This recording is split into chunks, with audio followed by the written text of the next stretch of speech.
Good evening and welcome to the Black Hole. As some wise man says, poetry is not only dream and vision, it is the skeleton architecture of our lives. It lays the foundations for a future of change, a bridge across our fears of what has never been before. Today, we are here to celebrate the beauty of poetry through a reading session with Michael Cirelli. I hope I have pronounced it correctly. Yeah. Thank you. Uh, Michael is the author of 4 award-winning collections of poetry. His debut collection, Lobster with ODB, was a New York Times bestseller and was featured in the debut poets issue of Poets and Writers magazine. His work has been featured in numerous anthologies, including Best American Poetry. Cirelli is also a national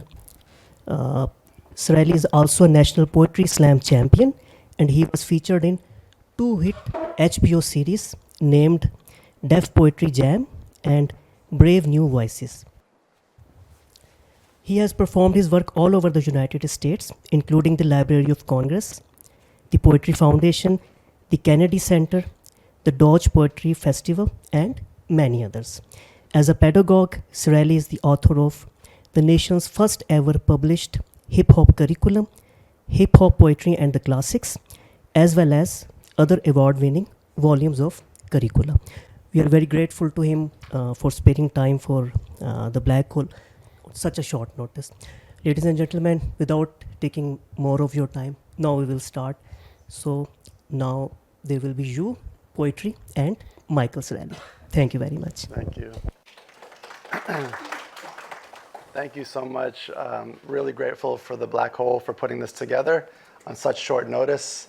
I'm really excited to talk about why we're here, because you're probably wondering, why is this guy from the US here in Pakistan and what is he doing here? So I'm going to talk a little bit about that, but I'm really most excited about just sharing some of my poetry and hearing some of your poetry, because a lot of the things that I'm doing here across the country are keynote lectures and information sessions about this program that we're starting here. And I really like to just hang out with poets and read poetry and talk about literature. So before I get into it, just so that I can kind of get a sense of the timing of how we'll go through tonight, how many people here would like to share a poem at some point in the evening? We got 1, 2, 3, 3. Anyone else? So we only have a few. Okay, so I'll give you, I'll give you a couple more poems then. You're ready. What's your name? Ahid. I can't wait to hear your poem. How old are you? 9. My daughter Aya is 8. I wish she brought her poem. You could read one too. This brave young man is reading his, but I won't put her on the spot. So I'm going to take you through a little presentation of some of my work here in Pakistan. So whenever you all are ready, you can put the screen down and set the projector up. And while we're doing that, I'll just kick us off with a poem to just sort of get us into the spirit of poetry. One of the things that's been really amazing since I've been here, we arrived in Lahore last week. We spent our first week in Lahore. This week we're in Islamabad. Next week we're in Karachi. And then we go back to Lahore. And we're meeting with colleges, universities, literary organizations, and young writers. And all the lessons that we get from young writers are pretty much the most meaningful thing for me. So I thought I'd read this poem to start us off called Lesson, and it's about actually teaching my daughter how to ride a bike. Because I guess, any of you who are parents will know that the most lessons that you learn in life are from your kids. It's like riding a bike, they say, when you try to pick something up again, but when you've never done it, equated the motion and the pull and the confidence to get you there, to propel you forward, it's not like riding a bike at all. Today, my daughter is on the side of the metaphor that hasn't yet arrived, the side that's an abstract star shining or collapsing in unfathomable space. Today, we are willing the hypothetical notion that can pull her upright and horizontal and vertical and in orbit, that can make those silver streamers float in the wind. I have no phone, no camera to record this, which is better, I think. Better to have poem and memory as elegant and frail as a rubber tire. What is poetry if not memory pumped up with air? We were in the parking lot of Our Savior's Lutheran Church, and I am running alongside the bike with my hand on the handlebar, waiting for that feeling like a wave to push her forward, waiting to let go and watch her silhouette eclipse the moon, but I don't let go. I keep holding on, trying to muscle my way through physics, trying to wind down my uptight. It's almost dark now. The church bells are clanging 8 times, and Aya is on the far side of the parking lot as I try to catch my breath. Aya is riding her bike without me. She's zigzagging like a swallow in the wind as every invisible angel in the cosmos zips behind her, lifts her above the skyline and the sun that has long since retreated. Aya triumphantly looks down on my failure, my hardest lesson, that all it took was to let go for her to go. So thank you. Thank you so much. So that's one of the joyful lessons we get to learn as parents. But you're probably wondering, why is this Gora here in Pakistan talking about poetry? And I'm here because I have a long history with poetry, and I've worked for an organization that promotes young writers in the United States for more than 20 years. So I'm going to briefly explain sort of how I got here personally and institutionally, some of the strategies and ways that we engage young people to start this poetry movement that grew exponentially in the US. And then I'm going to explain the National Youth Poet Laureate program, for which I'm here because we're here to launch the first ever international National Youth Poet Laureate program, and Pakistan will be the first country in the world outside of the US where we do that. So That's so exciting. yeah, thank you for, and if anyone wants to jump in, ask a question in real time, this isn't like the lecture that I did at the Serena Hotel last night. This is much more interactive, so feel free to jump in. My own personal story, though, is really kind of meaningful to why poetry has been important for me and why I work with the type of writers that I work with, which are young people. I grew up in a diner, so my parents own a small restaurant that serves breakfast, and my father's the cook, my mother's the waitress, and I was the dishwasher. And they ran this place for 40 years, and as you can imagine, someone that grew up in a restaurant, I wasn't really engaged with academics, with poetry, with the arts. We were a very working class family, and our whole life was in that space. So, you know, it wasn't until many years later that when I learned that like real people and real experiences can live inside poetry, that I started to realize that if we can make this poetry accessible to all people and not just people that are from different types of backgrounds, then we can elevate the status of poetry on a whole nother level. And that sort of is my personal connection to this. And so it wasn't until I went to college where I really sort of started to get into poetry and learn a little bit about sort of the arts and how they were like serving a new generation of young writers in the United States. But I did eventually come to a point in my writing career where I was able to write a book of poems about my family and their diner. And it was really important to me. And as many of you probably understand, when you think about your family and your parents and kind of getting that right in literature, like how do you explain that and how do you celebrate that? That was actually the hardest thing for me. So my book about my parents was really the last book that I published. So I had published 3 books before this book because I needed to kind of grow as a writer, and I still am growing as a writer. And you know, the writer in me, of course, is like, well, maybe I wish I waited to write this book 4 more years from now because it could be even better. But I'm going to read a poem about my mother and her mother and her mother because they were all waitresses.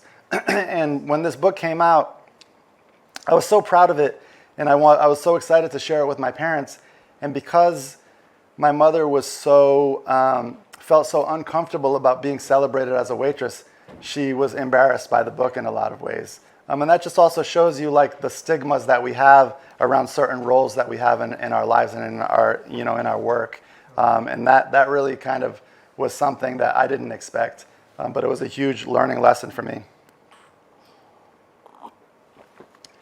And one thing that she would always talk about was the varicose veins, these veins that would come in her legs from working on her feet all day. And so this poem is about that.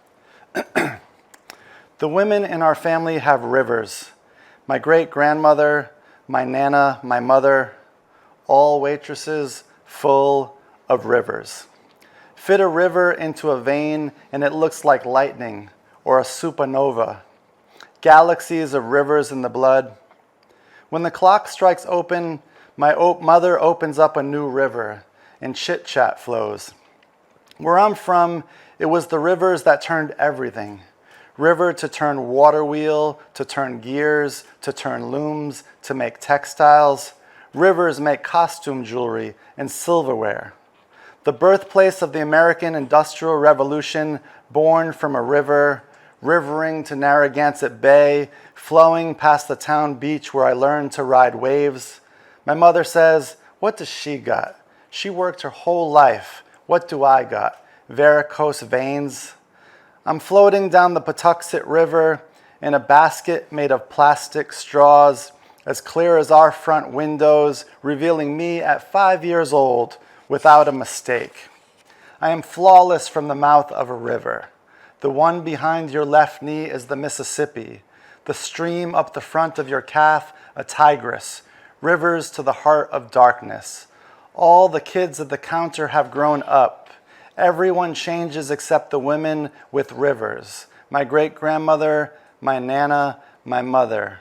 All waitresses full of rivers. Thank you. So that's sort of my own personal background, and then sort of how I really engaged poetry and what really got me involved was something that was called Poetry Slam. Has anybody heard about a Poetry Slam? Awesome.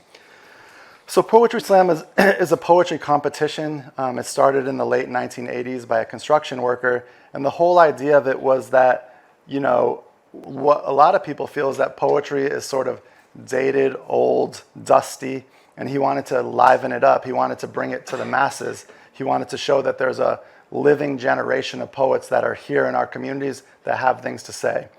So he took the poetry readings out of the halls of academia, and he said, let's put them in bars, let's put them in cafes, let's put music behind it, and let's make it a competition, which some people like and some people don't like, but for whatever reason, it worked. So it was sort of like a Mushaira, but instead of, after the poet read their poem, there would be 5 audience members who would score the poem. And you would get immediate feedback on your writing. And for me as a young writer, that was really cool because I could understand right away, like if the 5 judges all gave me 2s, I was like, well, something clearly is not working in this poem. And if they gave me 8s or 9s, I felt like I was on the right track. So you got immediate feedback as a writer, and that really helped propel me into being really interested and passionate about poetry. And I started to dig deeper because something spoke to me personally into where this poetry was coming from. And I started to learn about this whole oral poetic tradition that really was informing this new art form of Poetry Slam.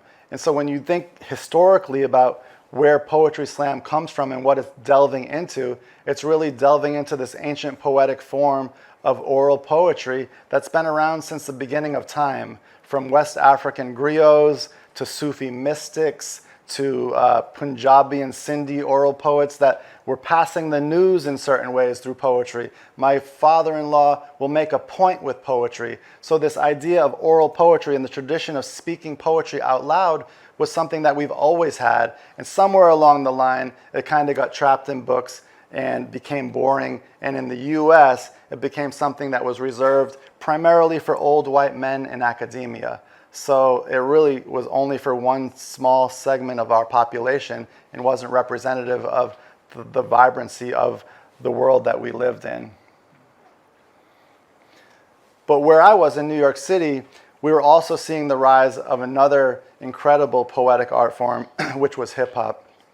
And what I was realizing through this budding hip hop movement was that the same types of elements that were used historically in poetry, linguistically, to make sure that we could send a message from one part of a country to the other part of the country through rhyme, through meter, through simile, through imagery, was happening in hip hop.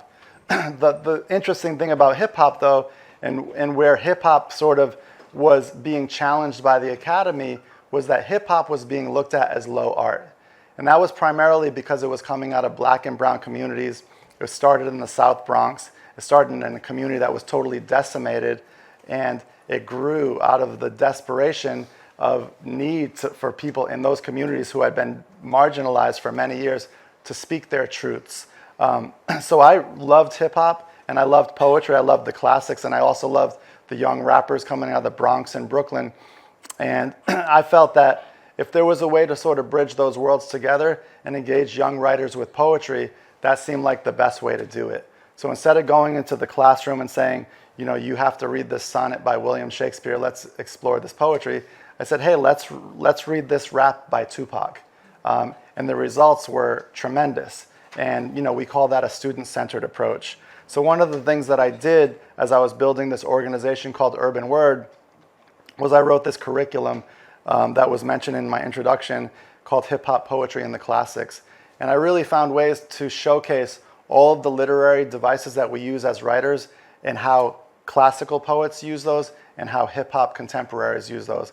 And it really helped become a centerpiece of us growing this very small organization. When we started it was serving maybe 15, 20 students to 5 years later serving 25,000 students. It was just like an explosion. And it was through Poetry Slam and hip hop that we were able to engage these young writers. Oh, and so I'll do a poem to sort of share and exemplify some of the things that I love about hip hop. And it's called Dead Ass, and I've given you a cheat sheet on the board here. These are some of the definitions to the words, but to give it a little context, of course you can imagine I would go into these classrooms and the slang and the language that young people use was changing every day. It was always reinventing itself. Like the slang from one year to another was totally different. So I would come into the classroom and I heard one time the students say the word dead ass. And I was like, what the heck does that mean? I started thinking of like donkeys, you know, and immediately just like, so dead donkeys. I was like, this is such a weird thing that this kid in Brooklyn, New York is talking about. There hasn't been a donkey here in 85 years. But I shortly learned that it meant serious. It was the term that young people use for, I'm serious, I'm dead ass serious. So this is a poem about that and sort of my relationship coming in as an outsider to something. And that's the beauty of centering your work in students, is that if you make the students the expert of their own world, you're always an outsider, but you always have their engagement because they love to be experts, because they don't get to be experts. So I'll read this poem.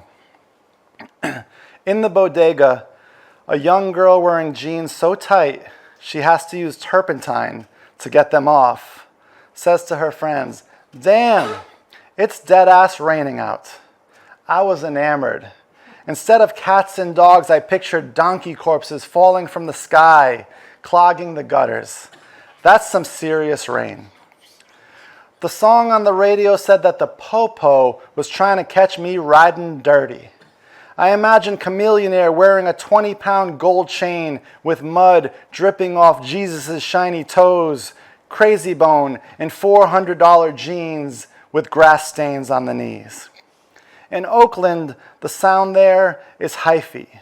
To me, that alien word means nothing. To me, that word is my dead father's kiss. But to thousands of youngsters, hyphy music makes their bodies dip up and down like oil drills. These words make me feel old and white. When I hear something new, it's like I discovered it for the first time, like I excavated it for the mouth of a teenager. So I dust it off with my fossil brush and try to jam it into the keyhole of academia. Words like fashizzle, crunk, hella, I place in glass jars like rare moths. I want to hang them on the doors of sonnets like a welcome sign to an apartment that I don't live in. So that's dead ass. I put Kanye West here because he wanted to, back when he was had a little bit of his more mental faculties, which was over a decade ago, he wanted to write a book with me. And it never materialized. He wasn't dead ass about it. He wasn't dead ass about it as much as he thought he was. Exactly. Well, now you have a new phrase. The one that's really popular now is "it's lit." Have you heard that? It's lit, which is really cool because we can use it in our literary circles too. Has a double meaning for us. So how do we get from hip hop to the White House? The organization is called Urban Word New York City, and we were able to take this critical mass of young people that we were working with. We were able to train poets, like many of the people that are here, to work with those young people, to go into classrooms and to engage them where they are.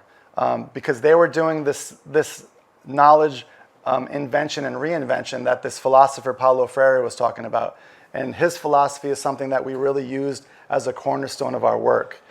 We believed in this student-centered critical pedagogy approach that really valued and centered the identity and the place where our young people were from. And what we realized when we were doing that, we were empowering them and celebrating them, and we were looking at their life as the primary text of what we were studying. So we weren't bringing in outside poems. We were saying your life is the primary text, and that's what we're going to look at in this class, and we're going to write about it. And the more that we write about it and talk about it, the more that we can get complex with our poetry, the more that we can become better writers. And our job as organizational leaders is to create platforms for you to be heard. Because then once you're heard, more people will hear you, more people like you will want to do this. And this is really a theory that was coming out of this Brazilian philosopher's pedagogy. But us as artists, we didn't know that we were doing this work that was being studied in NYU's Graduate School of Education, for example. We just were doing what was working. But slowly we started to meet academics like Dr. Sarazetti and my colleagues at NYU who eventually invited me to teach there. And a full disclosure, I don't even have a PhD. I was the only professor at NYU Graduate School of Education that taught there without a PhD, and they saw value in sort of the approach that I was doing. And we were really doing this simple thing that was something that if you actually look at most poems that are good poems that people write, they're poems that we call the I am poem or the where I'm from poem, you know? So we were just doing new iterations of this I am poem and this where I'm from poem with 14, 15, 16, 17, 18-year-old kids from the 5 boroughs of New York City. And if anyone's been to New York City, or if you know about New York City, this regional pride is so deep, and we have it everywhere. I mean, Independence Day is coming up. Everybody's selling Pakistan flags everywhere I look. I mean, we have pride for where we're from. And so when you would go to a workshop in a certain neighborhood and you would say something like, is Queens in the house? The 3 kids from Queens would go, yeah. And then you would say, where's Staten Island? And the one kid from Staten Island would be like, yeah. And then you would say, Brooklyn. And then there was always more kids from Brooklyn. They would be like, you know. And then they would also talk about literally the exact street corner that they were from. So it wasn't only that you were from Brooklyn. It was like not only the Brooklyn borough, it was the neighborhood where you were from, and it was even the intersection. Like the famous rapper Notorious B.I.G. talks about being on Bedford and Gates. Like he talks exactly about the corner where he was at, like all the time. And that's the beauty of like creating a space where someone can talk about and celebrate where they're from. So now that we did that, in 5 years in, we were serving 25,000 kids and we were in 200 schools. Our job was to say, well, how can we get these voices heard? Because we already knew they had incredible things to say. We created the space for them to say it, the safe space for them to say it. And now how do we elevate it? So one of the first things that we did, because right down the street from our office was Madison Square Garden, and at the basketball games they would have gymnasts doing things at halftime, or certain variety acts and dancers. And we said, well, why don't we have some young poets over here? I mean, this is the real voice of New York City. You have all these New Yorkers. You got tens of thousands of New Yorkers in here. Let's get them in there. So we brokered a partnership with the New York Knicks that lasted for over a decade. It turned into a college fair. It turned into open auditions for poetry. But it was really a big catalyst to help us do this next phase of our work, which was to celebrate and elevate. From there, we got noticed by Def Poetry Jam, which was a television show on HBO. And that was highlighting a lot of adult poets, but they started to see the young people, and they were like, hey, can you all kind of be the curator for young poets coming on our show? So we were like, sure, we would love to. So we started putting young poets on this show that had traditionally been for adult poets that was on Broadway as well. And then after that, HBO said, the young people are actually kind of better than most of the adults. Why don't we just do a show on the young people? So we do 2 seasons of a show for the young people called Brave New Voices. I think they still have some of these shows, like you can find them on YouTube or archived. So we did that, and then in the process of doing this, of course, the NYUs of the world asked us to do teacher institutes every year. We were doing teachers institutes at NYU, Columbia, University of Wisconsin. So we got to kind of take poets and hip-hop artists all over the country to show them how we were working with kids and growing this next generation of writers. And they were starting to realize that this wasn't low art, because these kids were expanding in ways that you could never believe on the page. And when they were getting into out of college and becoming professional writers, those were the young writers that right now are winning all the book awards in our country. So all the National Book Award winners, all of the Book Critics Circles winner, NAACP winners, all came out of these organizations. And there's a network of them across the country, which we really spearheaded. But this is why I'm here, and just to start to wrap up. In the midst of kind of reinventing ourselves, we also saw that there were a lot of young writers who weren't necessarily interested in performance poetry and the slam, and they had a different agenda. They were leaders, they were activists, and they were civic. And they didn't necessarily care if they won a poetry slam. They just wanted to have poems that changed the world. And I said, well, let's kind of create a program for these young writers, because they're just as amazing as our performance poets that are on HBO. And I also said, well, if we're going to do something like this, and if we're going to reclaim this term laureate, which is sort of this old poetic title that goes back to ancient England, and it's a poet that represents a place, I was like, well, if we're going to create this program for these types of poets, we're going to call them the New York City Youth Poet Laureate. We've already been to Madison Square Garden. We're already at the Apollo Theater and all these more lively venues where now we've already taken up those spaces. How about if we dream of having these poets now at City Hall? Like, we want them in places of government. We want to amplify even more where they can be heard in the types of spaces that they're traditionally denied access to. So from that idea, the Youth Poet Laureate was born. We started it in New York City. We had our first New York City Youth Poet Laureate, who is a young writer named Zora Howard, who last year, her play was nominated for a Pulitzer Prize. And 4 years later, right after we named Zora Howard, the Youth Poet Laureate at the time was this woman on the screen. Her name is Ramya Ramana. She's from Jackson Heights, New York City, and she's an Indian American poet. And we had a new mayor coming into New York City. And so he contacted us, his team contacted us and said, we do the inauguration event. It's on January 1st, New Year's Day. It's outdoors, and we would love for your Youth Poet Laureate to read at this event. And we were like, well, I can't believe this. This is like a dream come true. Of course, we'll be there. And we said, what else should we know? They're like, well, it's a very small lineup. It's your poet, Harry Belafonte, the famous Broadway actor who was also a big activist, and Bill Clinton. And we were like, that's the lineup? So we went to the event. Ramya Ramana read a poem that she wrote specifically for that day, talking about herself, where she was from, and all of the issues, good and bad, that she saw in New York City. What we didn't know was, while we were sitting there looking at each other, feeling like we had achieved this goal in only 4 years of being at City Hall, that this was just the start. So the next day, the New York Times wrote a glowing article, and all the articles and all the news from CNN to Democracy Now! To Al Jazeera were talking about Ramya Ramana at the New York City Mayor's Inauguration on January 1st, New Year's Day. And what happened the next day was all of our colleagues across the country reached out to us and they said, "Hey, Michael, we saw this Youth Poet Laureate program that you're doing. How can we do that? We want to have a Youth Poet Laureate. We want to have one in Nashville, Tennessee. We want to do one in Seattle. We want to do one in Houston. We want to do one in Los Angeles."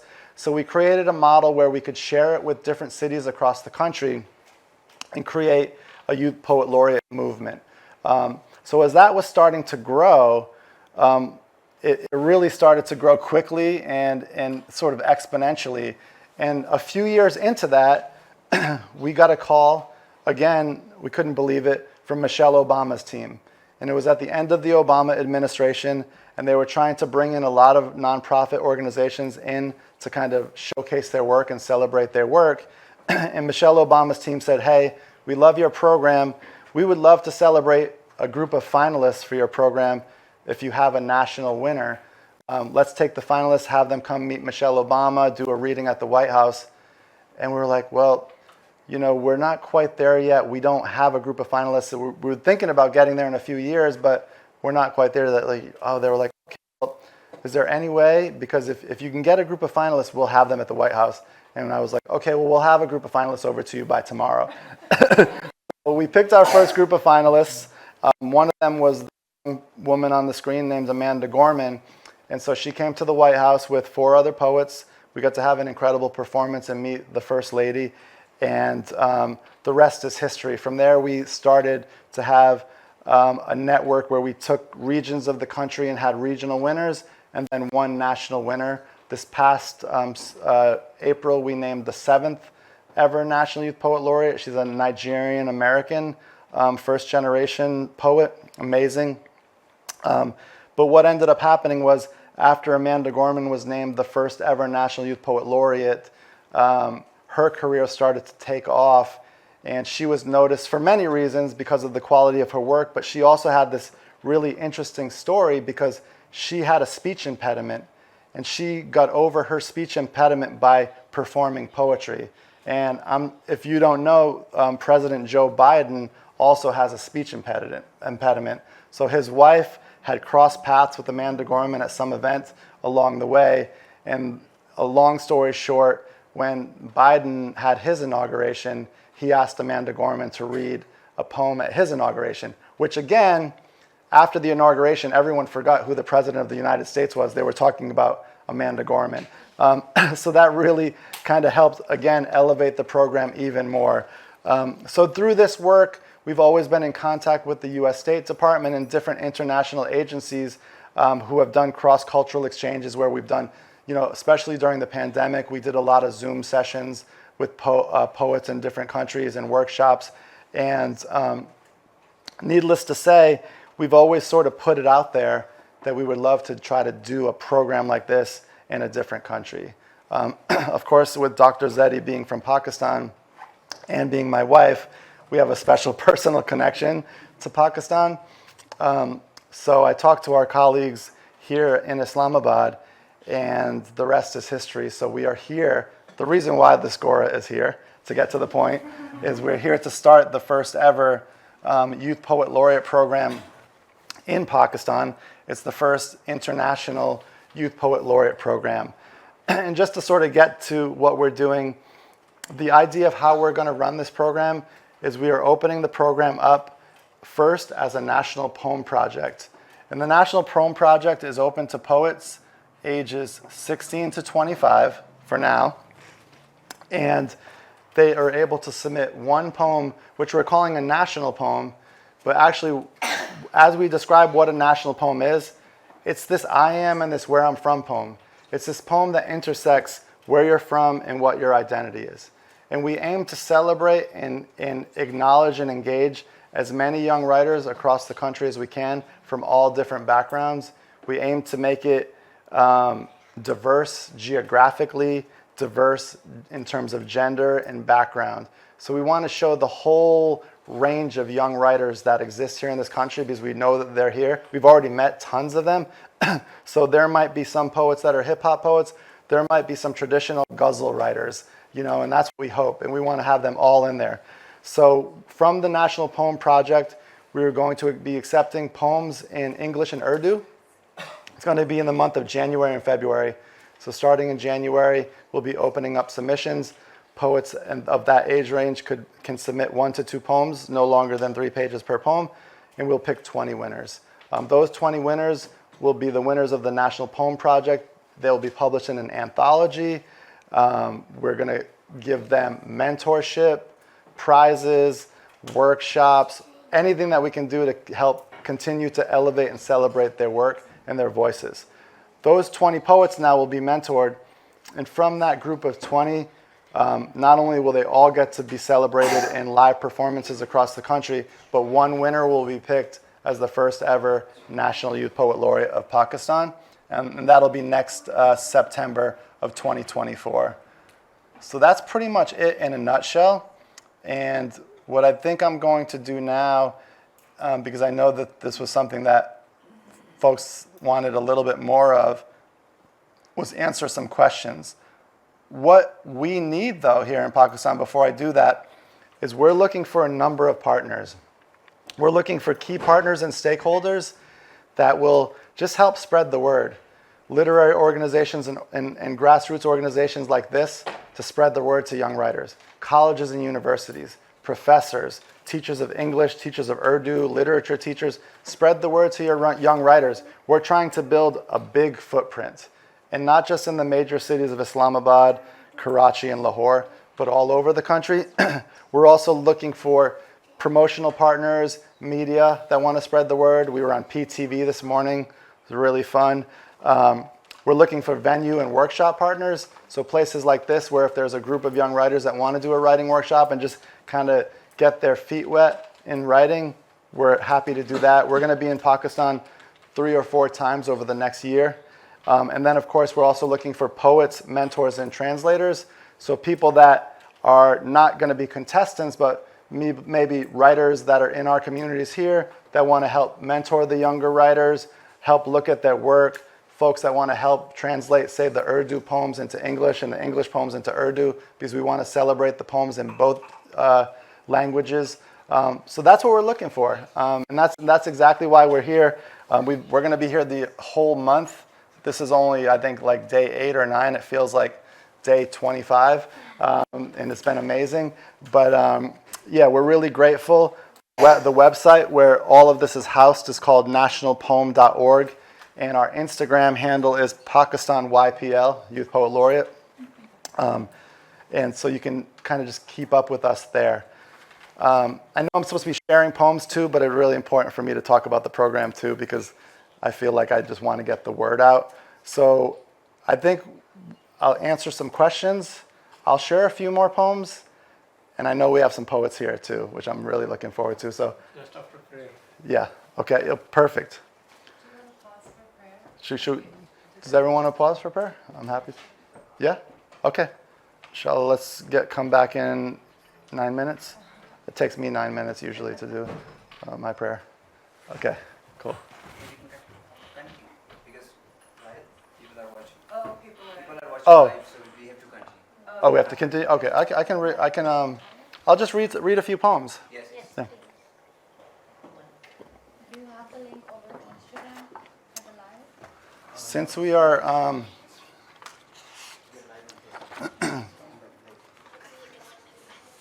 since we're talking about prayers, I actually have my father-in-law is always sending me these beautiful prayers, and I'm always thinking of ways that I can engage them from my perspective and my background, and kind of bridge some of my own experience, and really kind of bring them into sort of a modern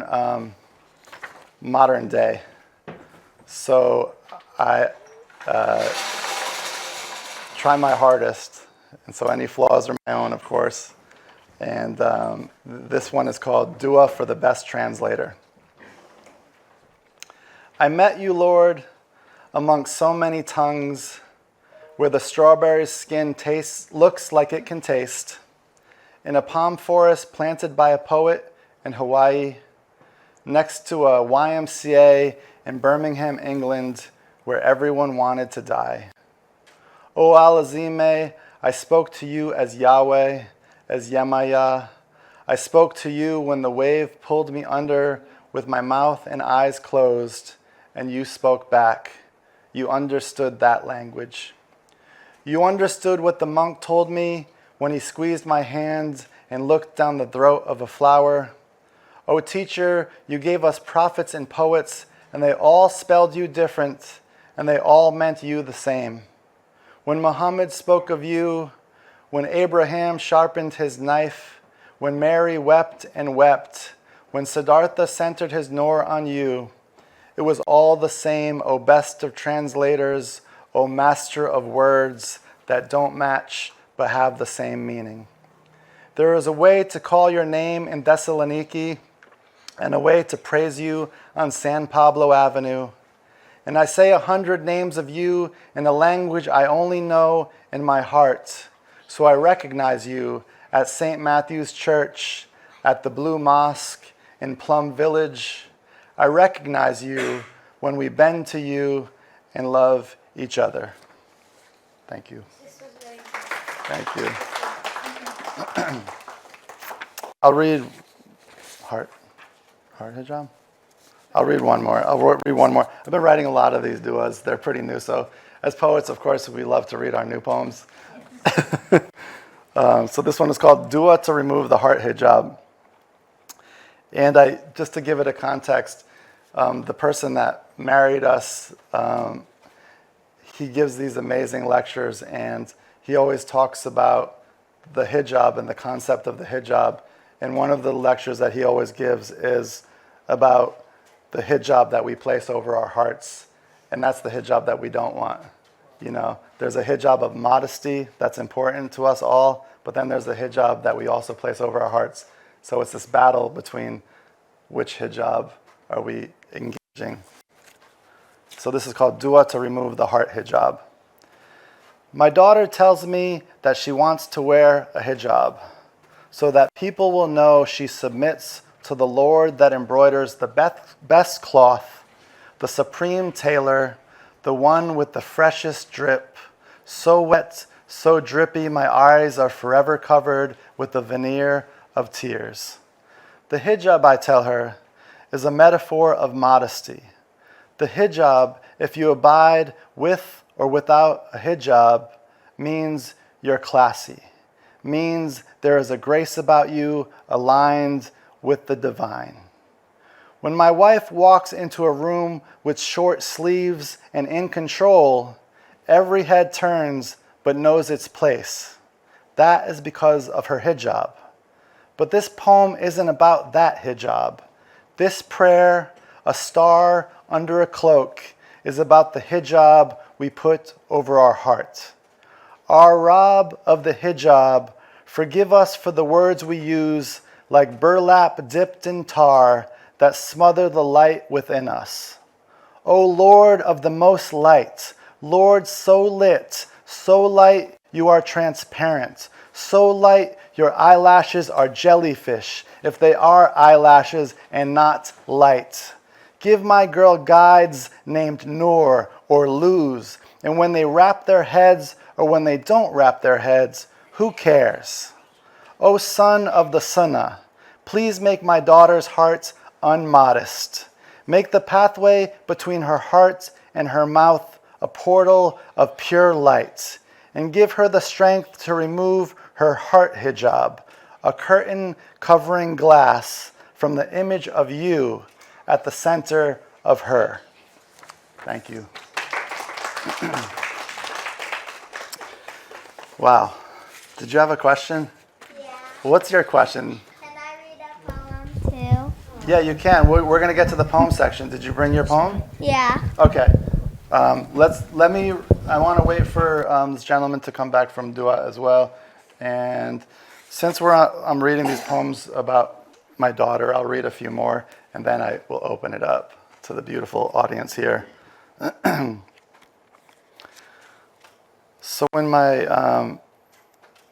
before my daughter was born, my wife gave me this challenge to write a poem a day for the last 30 days of her pregnancy. And she ended up being 11 days late, so I had to write 41 poems. And it was a very huge challenge. And it became a book that hasn't been published yet. But the book that the publisher that is publishing the book has a literary journal, so they publish some of the poems in the journal as well. And before my daughter was born, I thought she was going to be a boy. And I already had a name for her, and it was Basil or Basil. And I like that name because it can be an Arabic name, but also as an Italian American, it was also an Italian name, Basil. Yeah, exactly. And we would go to all these things called VFW posts. It was this community centers for veterans of foreign wars, and they would serve Italian food, and you would see all the old pictures of all the Italian guys up there, and a lot of them were named Basil. So, and also in this poem, we go to a boxing match while my wife is pregnant, and I love boxing, to see this boxer named Triple G, Gennady Golovkin. So that's all the context that you might need. And this is called When You Were Basil. You weren't anybody to anybody but us back then, when I sent you and your ummi a postcard from San Francisco. And on it was Ferlinghetti and the boys in front of the City Lights bookstore, from an era that we all wish we lived in, when poetry was breaking every kind of rule for the first time again since Whitman. And it just so happened that you were a boy back then, to us anyway, and we named you Basil. Basil meaning courage, meaning brave in Arabic, or Basil, some Italian on the wall of a VFW post, a second-generation Italian-American who fought in World War I and lived in North Beach, San Francisco, right down the street from Ferlinghetti's iconic bookstore. And early on, we took you to your first boxing match at Madison Square Garden, where the Kazakh crusher Gennady Gennadovich Golovkin KO'd his adversary in the second round. Triple G, they called him, the god of war. And now your mom is paying for it because you have quite a jab and uppercut, and you twist and turn as if bobbing and weaving with the gods of her womb.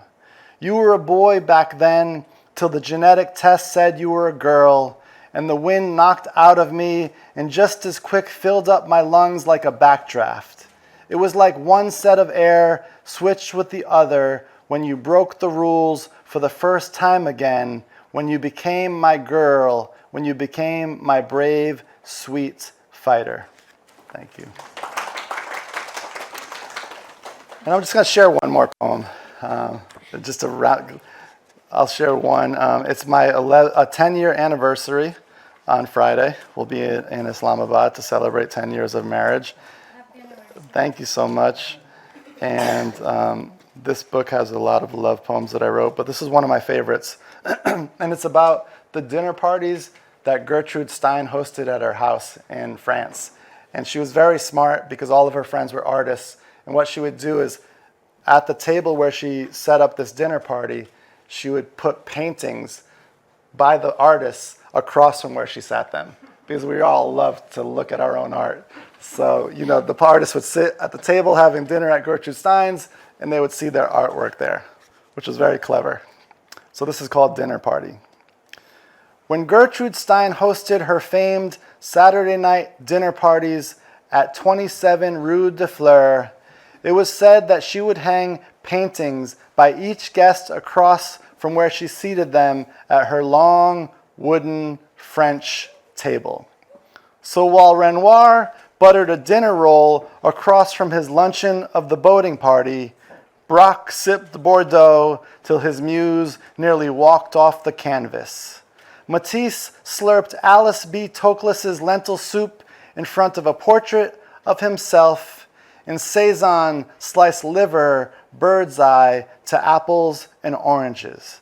Picasso even sat across from a Picasso. At my dinner party, I drive a nail through a basketball to hang in front of my friend Seth's seat and saw a hole in the wall across from Frank's. For Donna, I scribble 1 million signatures over the mantle, and for my publisher, I install a spigot that pours newsprints. The pots are simmering on the stove, custard setting in the fridge, hot bread rising like hot bread in the oven. Across from Sarah's, I'm stumped. I fish the heart from my chest and try to decide whether to pin it to the wall or add it to the stew. Thank you. Thank you so much. So now for the part that I'm looking forward to, and I guess, you know what we'll do the reading, the sharing of poems now, and then I can answer some questions at the end, because I'm tired of talking right now. I've talked a lot, and I appreciate you for listening to me. So who wants to kick us off with the poem? Please come on up and introduce yourself, and we're going to give you lots of love. The disclaimer, he did not write the poem. That's okay. He's reading for me. My mom wrote this poem because my grandfather was actually dying of cancer. Oh, wow. It's happening, it's happening. You can do it. You can take it. It's happening as now we speak. The show regression is setting in. The ambitions dreams cut down by the third. The mic is too close to your mouth. Oh, okay. Start You want me to hold it for you? Yeah, I'll hold it for you. Here, I'll let go. It's happening as now we speak. The slow regression is setting in. Ambitions dream cut down by the third. The stranger angel. Here, let me hold it. Yeah. Stranger angel by the door waits, which is very quite songbird. It's most easy, it never was. Maybe hope is just another 4-letter word. Beautiful. Yes, please. Congratulations. I want There. everyone to hear it and him to read it. Thank you. Mashallah, thank you. It's happening now as we speak. The slow regression is setting in. The ambitious dream cut down by the third. The stranger angel by the door waits with his very quiet songbird. It's not easy, it never was. Maybe hope is just another 4-lettered word. Thank you. Next, please. Assalamu alaikum. So Assalamu my alaikum. name is Anam and I actually came from Ahmedabad. And before I share my poem, I want to give a little context for this poem. First off, I'm very happy and excited because I'm from a small town. I'm a small town girl, and I never thought that I would ever be able to read a poem, especially in front of Michael. I do read you, that's why. And I follow your program too, I told you yesterday. Thank you. So a little context to this poem, why I chose this poem, even though I have written a lot, because it is somewhat like the poem Rivers. It is Beautiful. about my mother, and it is not just about my mother, but it is about the mothers of the 90s, especially where I am from Ahmedabad, from Nathiagali. So if I'm going to say, maybe my mother gets a little embarrassed like your mother, but yes, she went to school, but not much. So she cannot read, she cannot write, but she can understand even English. She's a great, classy woman, and we were not very rich, but she ensured that all of her kids get the best education, and not just that, but marry whoever they want, go wherever they want, explore places, and be presentable. And I'm very proud of her. And I wrote this poem about her. So it is, and where her youth spent, where her young, beautiful, delicate, and fresh figure with long, thick, black hair got combed. I'm questioning. Sometimes, or all the time of thought as I dream, and view myself. Open hair, red lips, jeweled neck and arms, my flexible belly, dancing under fresh rose petals, and above the clean golden fallen leaves, My hair may catch some red petals, and my feet may crush over the crusty golden leaves. And in between,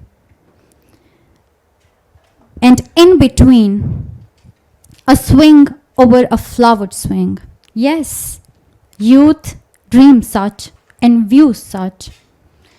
But this woman in her 20s, full of beauty, was ungarmed because I was sick in fever the whole night. Hungry in the morning, sleepy in the afternoon. Hungry, sleepy, sick, and more. Cooking, washing, and sweeping. Dreaming to earn more, to feed me more, or care us, her old children, more. Build a house, educate, dress me well. Her youth went such way. Never had she a rose that was red, a crush over a crust, a swing over the wings of melody. Her eyes wrinkled, her feet cracked, her figure lost its shape. The black hair lost the blackness. Still, never a word of sorrow over her youth was ever uttered by her. Left incomplete, but still complete, her youth she calls. She says, grown up is me, and it's a gratitude to God. Can someone be more generous? Can someone grow more in greatness? Can someone be more loving? Ah, the answer is no, but you, Mom. Oh, Mother, Ammi, Mama, Mom, you are a metaphysical creation. You are a silver lining. You are irresistible and irreplaceable. Your honor is unapproachable. Oh God, give me wings so she can fly on. Make me a horse so she can ride on. Make me an ocean so she can dive in. Give me the strength to give her the world she lost for me. I love you, Mom. Thank you so much. Very good. Thank you so much. Very good. Please come on up. Very good. Congratulations.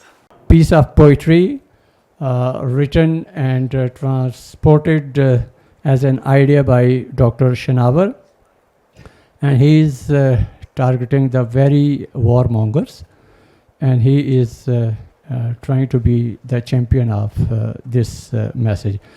Of headless journals of the parading troops, overloaded with the warring martial contents, I shall keep crying aloud at the top of my voice, though my tongue is plucked out of the roots. You are the blind dummies of the sightless kings. Only you pillage, plunder the world to increase a row of brassy stores upon your thick, broad shoulders, or to together a medal worth a dime to embellish. Your hollow, heartless, rattling, cold-blooded chests, you obey the master kings without knowing to kill humanity, the fellow beings. What aims are yours, what missions you struggle for, just for vain victories, imparting pungent players. You have been blood drunk since the period prehistoric. You have been playing the game match of butchery. You have been entertaining with the bloody sports. To kill, and kill is your hobby, a painful pastime. I shall keep crying aloud at the top of my voice till guns, cannons thunder, the fighter jets grumble, the bombs blast, the missiles lacerate the air. If my sound offends, torments, and troubles you, prod your fingers into the pores of your ears or block them by pouring into them molten lead. A single rider does not raise a storm of dust, I know.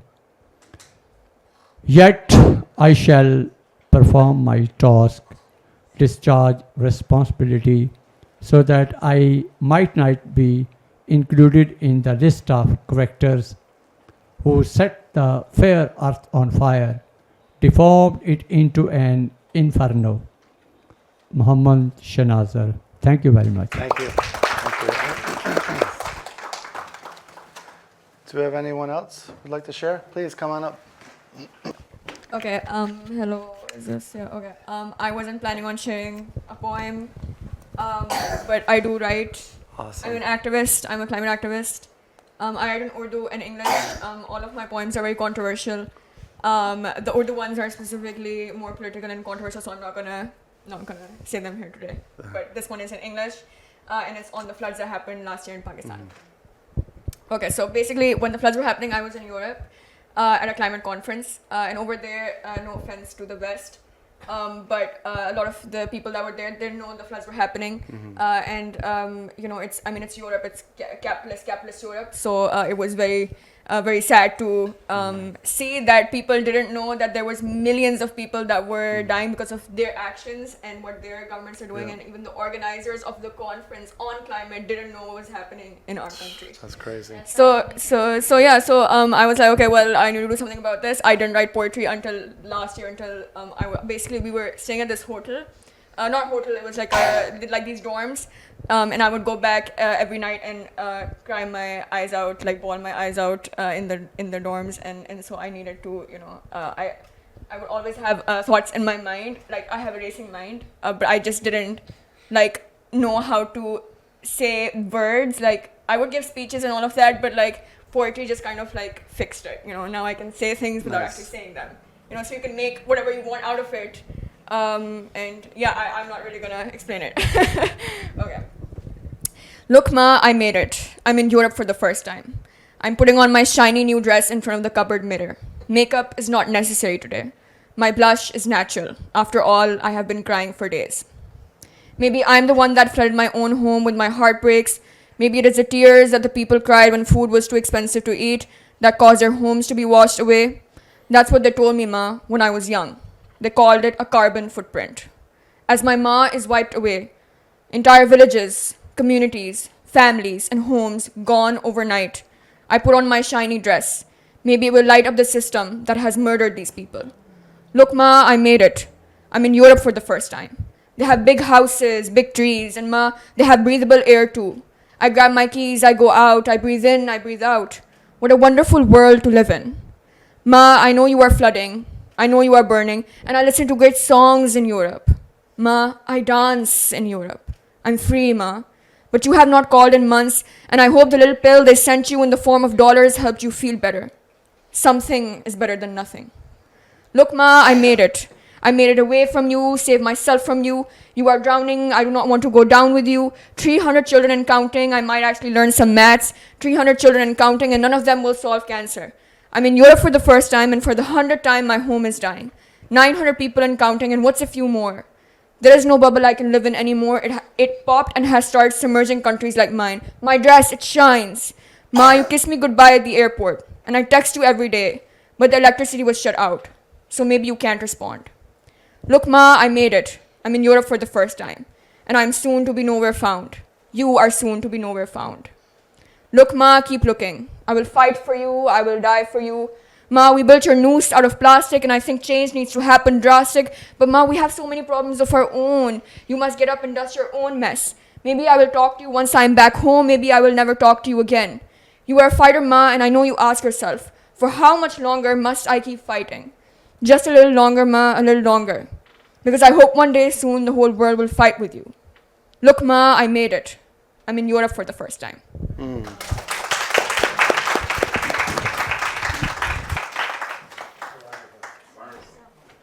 It's about. My song is, well, it's a poem. My poem is called Belly Baby. It is about me being in my mom's belly and taking my first steps.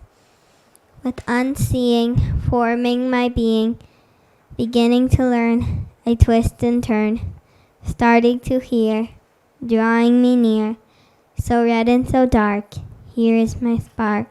I have Mama's smile and Daddy's feet, this is a gift. Stepping into the city, looking pretty, being proud in the crowd. I have Mama's eyes and Daddy's nose, this is a gift.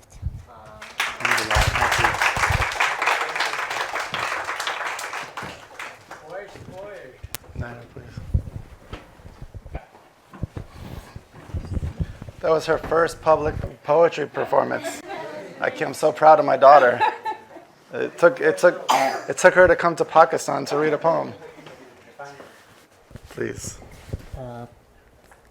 There will be two poems, one a very serious one and the other is the funnier. The first one is titled, the first one is titled Save the World. Who never cares for needy ones and can't think of mankind. No matter having 1,000 eyes, such man for sure is blind. Not all can ask themselves for help if once you understand. Not all can ask themselves for help if once you understand. Don't have your ego let them down, just lend the helping hand. A patient lying on bed with tears has no hope anymore. He might be hungry for 3 days, the one who lives next door. The child who lately lost his mom is shivering in the cold. Go hug and spread the warmth of love and show your heart of gold. Don't laugh when find someone helpless. Don't take this world as zoo. To make this place Eden or hell, you know it's up to you.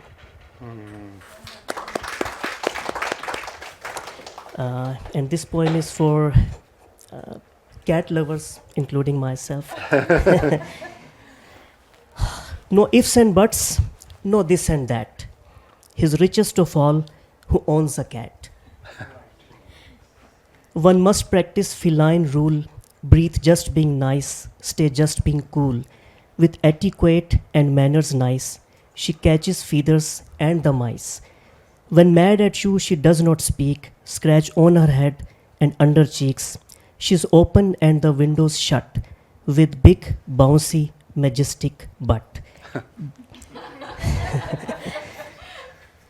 Then moving on with silent pace, she curls her tail, sits on the face. She snuggles and begins to purr with pretty warm and glossy fur. While lying down, she wakes her tail like a prisoner breaking out of jail. She neatly spreads her pointy claws and does not need shoes for the. She neatly spreads her pointy claws and does not need shoes for her paws. From morn to eve, from dusk till dawn, rubs her belly across the lawn. She chases herself round and round, and never does she leave the ground. This mystery I don't get at all. Sometimes she's big, sometimes so small. This bed, this couch, this see-through blouse, these checkbooks and even this house, this necklace and cap on the head, this laptop, TV and the bed, these toys, pills, teacups and wine. She says, from now these all are mine. She never tells a human that the world is just ruled by the cats. Daughter of a spot, son of a gun, already spoiled by everyone. Some claims they have Medusa touch. They don't care all that very much. A lasting rest from pain and sin. Cats for the joy, cats for the win. On this weekend she's black and green to celebrate the Halloween. The beauty world has never seen. My cutie pie, bright-eyed queen. This sexy growl, this purr, this mew. My girl is hot, my girl is wow. Else everyone is just pretend. Not, cat is your the fastest. Else everyone is just pretend. Not, else everyone is just pretend. Not, cat is your the fastest friend. Fa la la la dee da dum dum. The cat deserves an endless poem. My bad, but here I need to stop. I have to flee from one damned cop. Thank you. Thank you. Thank you. So thank you all for having me here. It's just been such a privilege and an honor to share poems. I wanted to leave a little bit of space if anyone has questions about the project, poetry, writing. I'm happy to open up the floor, please. Sir, yes. Have you ever once gone through a writer's block, and how did you overcome it? That's a good question. I think that the answer that most people that I know say to get over the writer's block is to keep writing. But, you know, I think we all go through writer's blocks. I think it's a natural way of being in the world. Sometimes you're like in the zone and sometimes you're not in the zone. And I guess our goal as humans is to be in the zone. So the more that we can become present, do things that make us really in the moment, I think that's what helps me get out of the writer's block.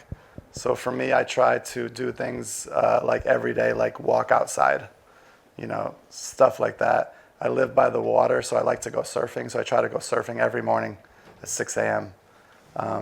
So yeah, but a lot of my friends will, their stock answer will be, just keep writing. Just keep writing and you'll write right through the block. So yeah, it's a combination of both, yeah.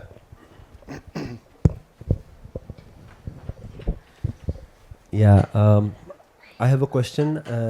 I write, but I write Urdu ghazals, so I don't think it might be appropriate for the occasion. I don't know. But I have a question. You've worked with a lot of youngsters, and the very interesting thing is the two questions: who am I and where I'm from? Yeah. So, have you? Is there any striking story about somebody who did not have answers to those questions, or a poet who was searching for the answers of those exact two questions? Is there something that you can share? Not usually, because I think that as human beings, we just have this innate ability to talk about ourselves and where we're from. So that just seems like the quickest way to kind of get to someone's heart. I also, one story I will share to you is one of the things that I would like to do with students is because we all admire people. So one of the first, actually the first writing workshop that I ever did, and I was so nervous, and it was in South Central Los Angeles, and I come into the classroom, and the conversation starter was going to be, let's think about someone that we really admire, and we're going to do a bunch of little writing exercises to help us write a poem about someone we really admire. Because everyone has someone they admire. I would expect that most of the people in that classroom would have said, well, I'm going to write a poem about my mother, my grandmother, my father. So to get the conversation started of a very quiet group of students who didn't want to be there, I went up to the first kid and I said, okay, so what's your name? Oh, my name is Edgar. Hey, Edgar, who's somebody you admire? And he looked up from the desk. He goes, I admire no one. And that was my first entry into teaching poetry. And so, you know, my answer was, I guess we're going to have to write about a poem about no one then. So, yeah, that. How is that possible? I know, exactly. It's not possible, but he was just being a little naughty. Anyway, any other questions? I do have one question. I'll get you next, right after this gentleman here. Your story inspired us as to how generation-wise you went through, and then you reached at the highest laurels of the poetry, and now going around the world. How you can say the youth of the day could be channelized through poetry, and how the investors should come forward to give them a shared platform. How will we invest in them to give them a shared platform? Yes. Well, go ahead. How the you can say poetry could bring the generations or the rising generations together, and how investors could bring the segregated sections of the youth ones who wants to be the writer or the poets to be given a shared platform. Well, that's that's the grassroots nature of what we're doing. And I think the way that something like this becomes a shared platform for everyone is that in the first sort of iteration of this work, we have to be very intentional about when we select those 20 winners to select a wide and diverse group of writers that represent all different types of poets, rural young people, urban young people, religious, non-religious, boys, girls, so that when we do our work, what we should be doing in spaces like this and with organizations of elevating their voices, that other young people can start to see themselves in the poets that we get to put a platform on. Because you can only put the spotlight on so many. I mean, we wish we could put the spotlight on all of them, but when we have that group of 20, it's so important that we work with people that can recognize the diverse talent that comes through the competition so that when we pick those 20, we can really show Pakistan, this is the breadth of poetry that you have here, like ghazal writers, poets that are writing in English and Urdu, mixing languages, writing hip-hop, whatever it may be, classical poems, modern poems, free verse. We want to have it all. So that's like the fun part of us. Hopefully some people in here will maybe help be judges or want to be judges. I'll write my email address on the chalkboard before we leave so anyone can contact me. Sir, we're gonna have you ask the last question. Sir, as a poet, who is the most inspiring poet for you? And because we have very good American poets and European poets, and you have also talked about the Eastern Sufi poets. Yeah. Who is the most inspiring poet for you, or inspiring force for you? Okay. I mean, that's a very difficult question, but if I were to think of like classical poets, my favorite poets would be like Hafiz, Shirazi, yeah. I'm even reading, Sada Kane wrote poetry, the artist, Fez. English-speaking poets that I like that are from the canon. I love Walt Whitman, of course. And there's a poet named Jack Gilbert. I don't know if people would know him. He's not very well known. And then for more contemporary writers, it's interesting because like I was saying earlier, a lot of the young people that I've worked with for the last 20 years, now they're the leading literary voices. So there's a National Book Award winner from a few years ago is a young writer named Danez Smith, who I've known since he was 16. Elizabeth Acevedo is another National Book Award winner. And then my favorite contemporary poet, if you want to check him out, he's a little bit more abstract, but very beautiful and powerful. His name is Terrence Hayes, and he has a book called Wind in a Box. So I love that book. And then I love like schools of poetry that we have in the US. So of course you have the beat poets who I was referring to a little bit from San Francisco, like the Jack Kerouac era of poetry. But then after the beat poets, there was a movement in New York City called the New York School of Poets. And they were also kind of more abstract, philosophical poets. And then the progression went into the more oral poetry traditions that I talked about and through the slam and the hip hop. So it's all kind of coming full circle. But classical poetry, I would say Hafiz is like probably my favorite. I think at our wedding we had little Hafiz poems at all of the tables. Yeah. And this gentleman will close us out with the last question of the night. How was the chai? The chai? One word. One word. You know how the chai was? Yeah. Zabardust. Okay, well, thank you all very much. I appreciate you.